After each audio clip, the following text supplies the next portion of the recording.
Hola clase, today we're going to talk about likes and dislikes with the verb gustar. In this video, I'll use these terms, indirect object pronouns and objects of a preposition.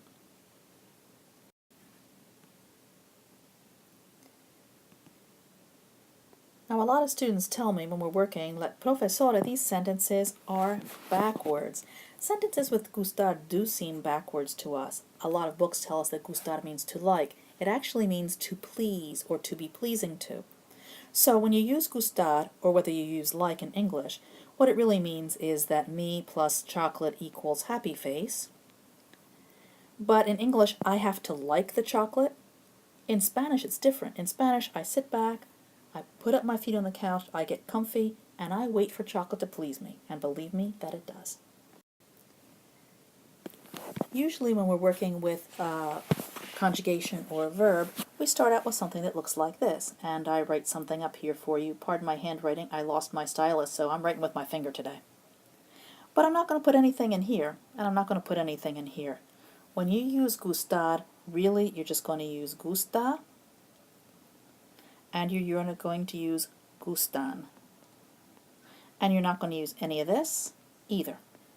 It's a really weird verb.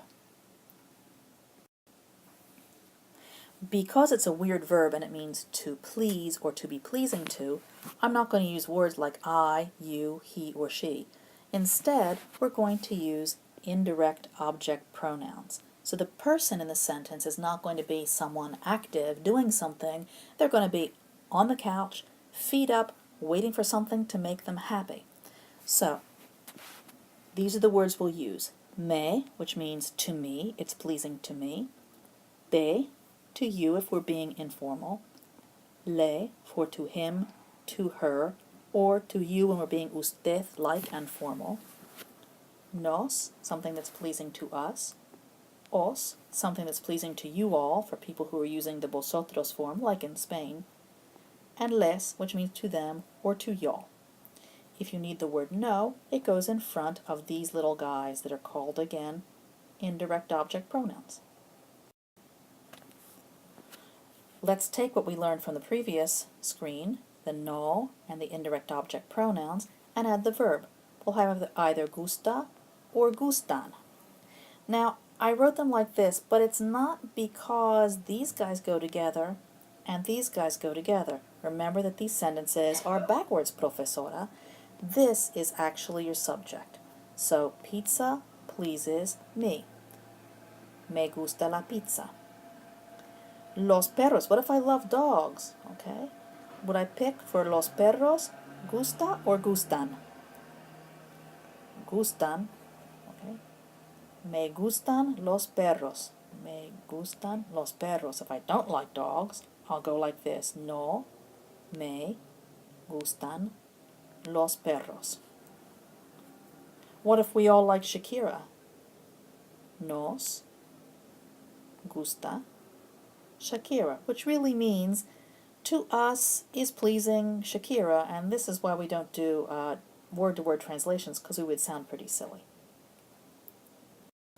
Let's add something else to the mix. This is what you saw on the previous screen, only smaller, because I had to make room for all of this stuff over here. This is the object of a preposition. So, preposition here means a. These are added for emphasis or for clarification. A mí, me. They go together. A ti, te. A él, a ella, a usted, or al presidente Obama, a mi perro, a mi hermana, goes with le. A nosotros, nos. A vosotros goes with os. A ellos, a ellas, a ustedes, or again we can add people's names. A María y Ana, a mis profesores, a mis estudiantes, les. You'll see these often with les and le because they add clarification. Otherwise they add emphasis and they're not used that much. Okay, one thing that's a little bit weird for us as speakers of English is how the word order is so flexible for these. So, a mí me gusta el chocolate is a legitimate Spanish sentence, but so is me gusta el chocolate a mí. Or, el chocolate a mí me gusta. Or, el chocolate, get rid of this altogether, me gusta. The easiest thing for you to do right now is to find one word order that makes a lot of sense to you and practice it until you feel comfortable with it. Recognize that you might see some other kinds of word order, but pick one, learn it, love it, and use it. Okay, let's put it together with a little bit of practice. I'll ask you some questions and you answer for me. ¿Te gusta el chocolate? Sí, me gusta el chocolate. Or no, no me gusta el chocolate. ¿Y las galletas? Feel free to pause if you'd like. Sí, me gustan las galletas is what you'll say if you like cookies. Or no, no me gustan las galletas if you don't. ¿Y a tu mamá? What goes with a tu mamá? A mi mamá le gustan las galletas. ¿Y la pizza? Sí, le gusta la pizza. You could add a mi mamá if you wanted. ¿Y a tus amigos? Sí, les gusta la pizza. ¿Y hacer deporte? Okay, now this is not something plural. Careful. We only use an N if it's something plural. If it's an infinitive like this, we leave the N off. So, sí les gusta hacer deporte. ¿Y a ti? How do you feel about doing exercises? Sí, me gusta hacer deporte. ¿Y te gusta escribir composiciones? Okay, this one's kind of long and it's kind of weird.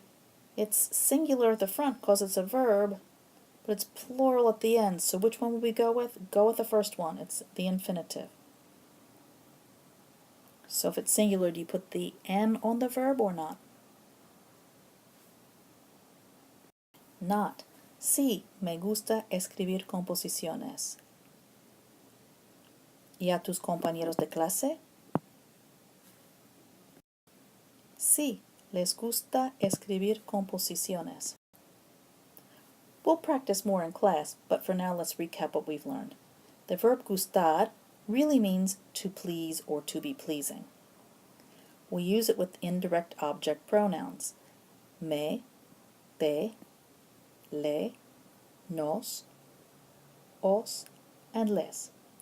Sometimes we use it with the objective preposition, a mí, a ti, etc.